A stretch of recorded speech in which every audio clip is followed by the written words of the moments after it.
Assalamu alaikum everyone. Welcome to my Facebook page and YouTube channel.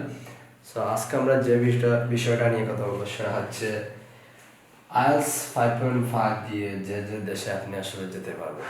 So আমরা যেহেতু অনেক মানুষ আমাদের ডিজায়ার স্কোরটা আসতেছে না, সো অনেকে আমরা 5.5 পেয়ে থাকি। সো আমাদেরকে অনেকে জিজ্ঞেস করেন এই 5.5 দিছে আপনি কোন দেশে যেতে পারবেন। তো মনে রাখবেন আপনি ইউএসএ, অস্ট্রেলিয়া, কানাডা এই দেশগুলোতে আপনি যেতে পারবেন না। শুধুমাত্র ফার্স্ট ওয়ার্ল্ড কান্ট্রিগুলোর মধ্যে আপনার জন্য ইউকের দরজা খোলা আছে।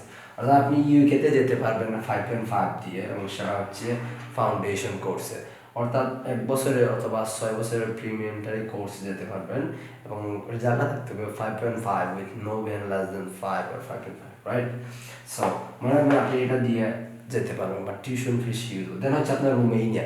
মনে রাখবেন এই দেশগুলো আমাদের সবচেয়ে বেশি বর্তমানে স্টুডেন্ট হচ্ছে রোমানিয়া, এবং one of the famous for Bangladeshi students to go Europe. So মনে রাখবেন আপনি রোমানিয়াতে অনেক স্টুডেন্ট যাচ্ছে। দেন হচ্ছে আপনার বুলগেরিয়া, এবং দেন হচ্ছে আপনার পোল্যান্ড। এবং পোল্যান্ডে অনেক বেশি স্টুডেন্ট যায়, কিন্তু মাঝে মধ্যে এটা ভিসা রেশিও খুবই কম থাকে। দেন হচ্ছে আপনি ইস্তোনিয়া, অ্যান্ড দেন হচ্ছে লাটভিয়া, অ্যান্ড দেন হচ্ছে রাশিয়া, পরে হচ্ছে আপনার China, Japan and south Korea.